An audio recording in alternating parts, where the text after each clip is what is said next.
Memphis Coffee, restaurant américain traditionnel. Service en continu. Coffee Drink. Plat servi à table. Memphis Coffee, 48, route de Juxey à Épinal. Mutuelle Santé, depuis le 1er avril 2015, ça va la rappeler, elles ont l'obligation de prendre également en charge le forfait journalier hospitalier, mais illimité en durée.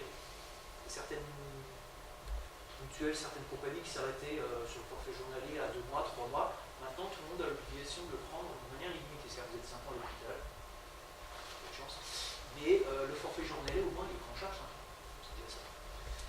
Ensuite, en fonction de vos verres, alors si c'est des verres simples, si c'est des verres complexes, si c'est des verres multifocaux, des verres très complexes, si vous manque un peu de dioptrie, 2 dioptries, 6 dioptries, 10 dioptries, c'est un tableau assez compliqué. La mutuelle devra prendre en charge au minimum 50 €, entre 50 et 200 € suivant la catégorie dans laquelle vous êtes, et au maximum, c'est surtout ça qui gêne, c'est au maximum entre 470 et 850 €. Moi, ça fait partie des obligations de l'assureur, et avec des conséquences forcément pas connues, parce que si vous choisissez des monteurs à 200 €, de toute façon, on va leur prendre 250 en charge. Il faut le savoir. Et puis surtout, les lunettes, c'est qu'une fois tous les 2 ans, sauf évolution de la vue. Donc il y a l'FCRU appliqué. Jusque-là, pas de souci.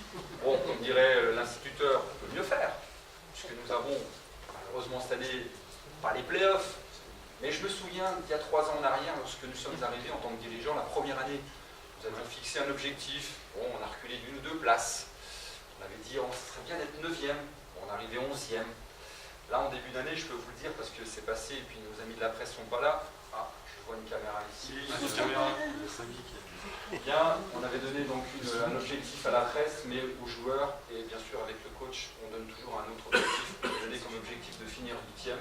Je pense qu'on sera proche de la 10e place cette année, mais force est de constater que moi, en tant que président et mes amis dirigeants, ce fut une belle année pour nous, parce que comme je vous l'ai expliqué, il y a un pas, la Nationale 1 par rapport à la Nationale 2, ça n'a rien à voir, et par rapport aux moyens, et grâce à vous partenaires, par rapport aux moyens qu'on a pu mettre en place et à disposition du coach pour son équipe, et bien sûr pour tout le reste du club, puisqu'il est aussi manager général et donc il s'occupe aussi de tout ce qui est monde amateur, c'était important de faire cette année, et je croise les doigts pour jeudi, qu'on passe tout ça, cet examen-là correctement. Mais voilà, pour nous, coach, merci, belle année, et je vais te laisser la commenter un peu. Dire ce que tu en as pensé. Pas 2 heures. En Milan, la saison n'est pas terminée, hein, donc il y a encore un match que j'aimerais bien que l'on gagne, parce que c'est à domicile tout simplement, et d'un point de vue comptable, on pourrait terminer à 15 victoires, 15 défaites. Je ne compte pas les 4 points, les 4 victoires que l'on a eues par rapport aux exemples. Donc voilà, j'aimerais bien que l'on gagne le dernier match pour pouvoir être à l'équilibre, on va dire, sur le bilan. D'une manière générale, par rapport aux objectifs, on est dedans. Il y a quelques temps où on a raté la place play-off, qu'on a occupé pendant un bon moment, mais voilà, c'est la déception du moment, parce qu'on a été même pendant un certain temps classé, je crois, 4 ou 5e. Donc voilà, on aurait bien aimé aller chercher ces playoffs, surtout qu'on n'aurait eu rien à perdre, mais il fallait tenir, et je pense que ça n'a pas été simple pour les garçons, une jeune équipe, de tenir, d'être constant toute la saison, et puis surtout quand on est à l'approche de la fin où tout le monde calcule, il y a les équipes qui ne veulent pas descendre, il y a des équipes qui calculent aussi pour les playoffs, qui avaient ça dans leur objectif. Nous, on s'était donné avec les joueurs, mais l'objectif principal était quand même le maintien, donc il est acquis, c'est satisfaisant dans l'ensemble. Comment tu expliques ces 5 dernières victoires sur les 6 derniers matchs là, il y a eu des décompressions selon toi? 5 défaites. C'était des défaites, pas des victoires. J'aurais bien aimé que ça soit des victoires. Non, il n'y a pas eu de décompression. La seule chose, c'est qu'on a eu, par rapport aussi au calendrier, plus de matchs à l'extérieur sur cette période-là que de matchs à domicile, donc beaucoup plus difficile. On a rencontré des équipes qui avaient besoin de points à ce moment-là, parce qu'ils jouaient encore leur maintien. Voilà, ça, je pense à du Bordeaux. Il y a eu aussi le match à Blois qui a peut-être fait pencher la balance, parce qu'on le perd sur la dernière seconde avec une action dont beaucoup de monde ont parlé. C'est ça qui nous a, à mon avis, qui a un petit peu déréglé la machine. Après, ça nous a mis un peu plus de pression parce qu'il fallait assumer une position. Je pense pas. La décompression, il n'y a pas un garçon de l'équipe qui a pensé à un moment donné se relâcher en disant c'est bon, c'est fini, on a atteint les objectifs. Je pense que tous les garçons voulaient aller chercher les playoffs et voulaient au moins accrocher les playoffs. Ça aurait été la cerise sur le gâteau, mais voilà, c'est pas acquis. Tant pis, on verra pour la suite, mais en tout cas, la saison est quand même réussie. Bon, le club passe devant la DNCG jeudi. A priori, il n'y a pas d'inquiétude à avoir, les comptes sont sains. Logiquement, on a travaillé avec les moyens qui étaient les nôtres, donc voilà, on n'a pas craqué la boutique, comme on pourrait dire, en expression un peu traditionnelle. On n'a pas été déraisonné, donc je ne vois pas pourquoi on ne pourrait pas avoir le droit de continuer en N1. Maintenant, ils vont regarder tout ce qui avait été annoncé par le président et l'équipe comptable pour voir si ça avait été respecté et savoir comment ça a évolué. Mais voilà, je ne me fais pas trop de soucis, mais c'est vrai que c'est quand même bien contrôlé pour éviter de faire tout et n'importe quoi. Donc voilà, tant qu'on n'est pas passé devant la commission, tant qu'on n'a pas l'aval de la commission, forcément on est dans la réflexion de savoir si on aura le droit de continuer. Mais je ne comprendrai pas pourquoi. Bon, tu es déjà projeté sur la saison prochaine. Est-ce que tu peux nous confirmer que tu as envie de garder l'ossature déjà de l'équipe?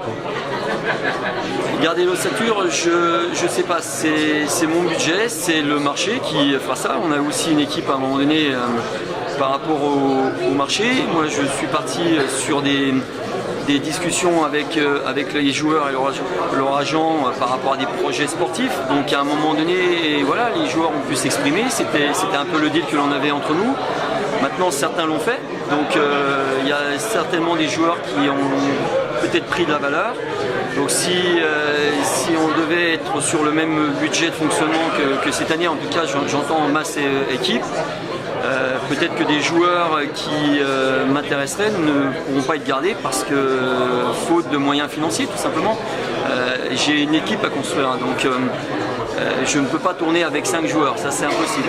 Donc à un moment donné, il faudra faire des choix et ces choix-là viendront à la suite des discussions que je pourrai avoir avec les joueurs existants et puis les joueurs qu'il va falloir aller chercher pour peut-être renforcer tel ou tel secteur.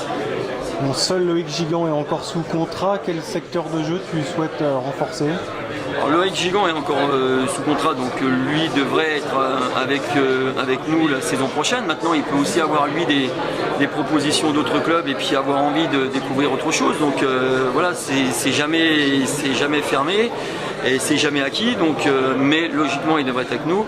Et il y a un autre joueur aussi qui était sur un projet de 2 ans, mais avec une clause libératoire, c'est Jérémy Douillet.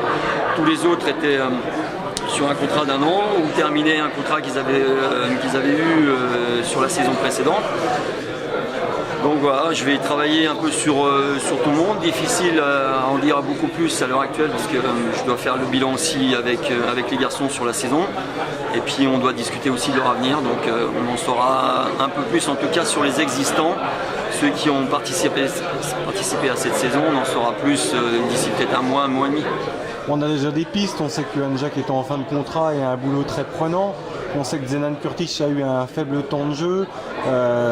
Tu as déjà pris clairement contact avec des agents sur le secteur intérieur.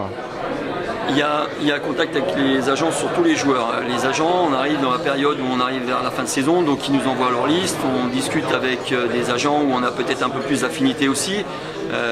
Mais voilà, il n'y a rien de précis qui est dégagé. J'ai la liste des joueurs, moi je vais regarder sur les joueurs que l'on peut me proposer, après je vais rentrer aussi en discussion avec les agents. Concernant Johan, il n'était pas pro, donc il n'est pas en fin de contrat, c'était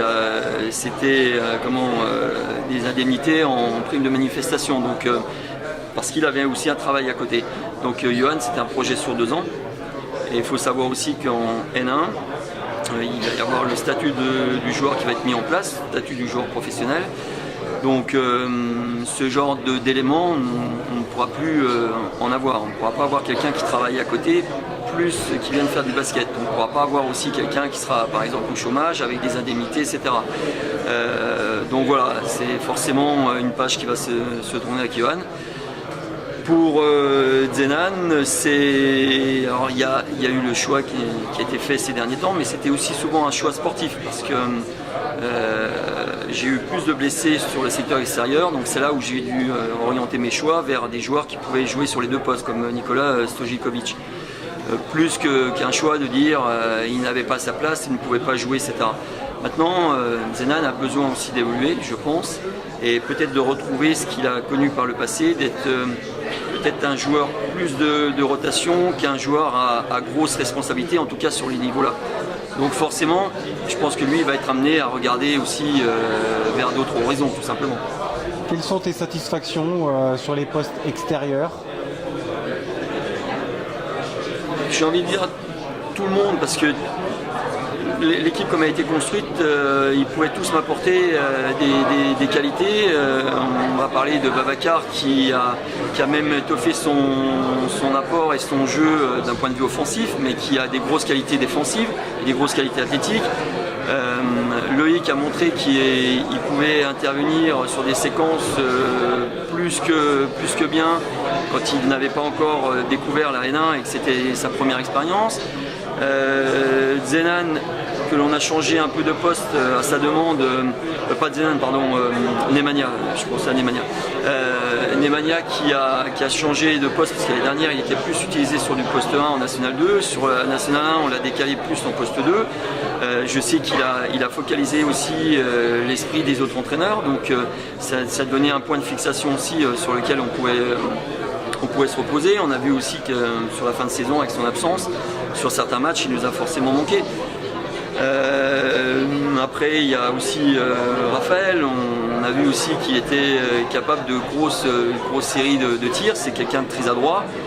Peut-être un côté défensif à améliorer, mais voilà, le secteur extérieur était quand même plutôt intéressant. Maintenant, ils ont eu tous un rôle, ils ont dû défendre quelque chose, donc voilà, ils vont peut-être aussi prétendre à mieux. Bon, Gilles Bureau a fait une saison que l'on va qualifier de mitigée. Elio Sadikou a été énorme, meilleur joueur au mois de novembre, il me semble. Et après, il s'est un petit peu éteint. Comment tu juges sa saison ?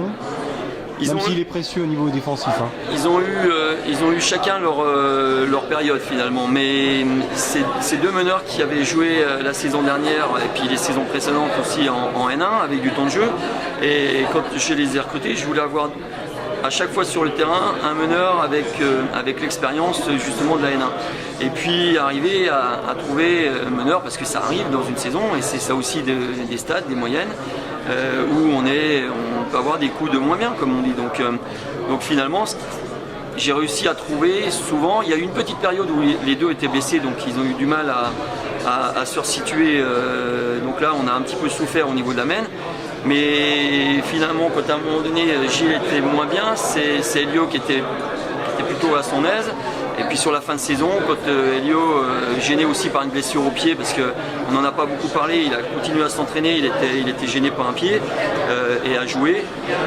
Quand Elio s'est retrouvé un peu plus en difficulté, on a pu compter sur Gilles, donc c'est correct. Maintenant, si on devait se positionner sur un rendement général de toute une saison, on pourrait dire oui, il y a des manques. Mais dans l'ensemble, non.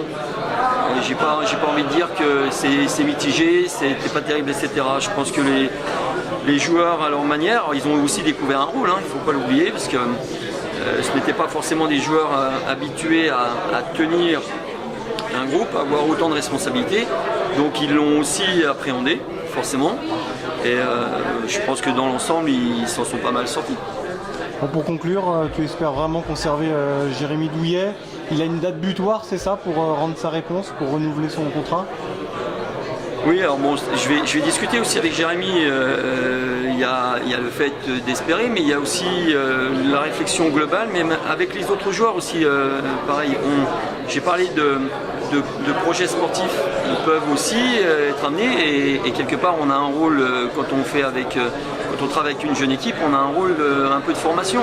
Donc quelque part, j'espère leur avoir aussi apporté ça. Donc est-ce que pour la poursuite de leur aventure, de leur carrière, ou même tout simplement de leur formation, Est-ce que c'est intéressant qu'il reste avec nous? C'est pas sûr. Donc c'est de ça que l'on va discuter les prochains jours.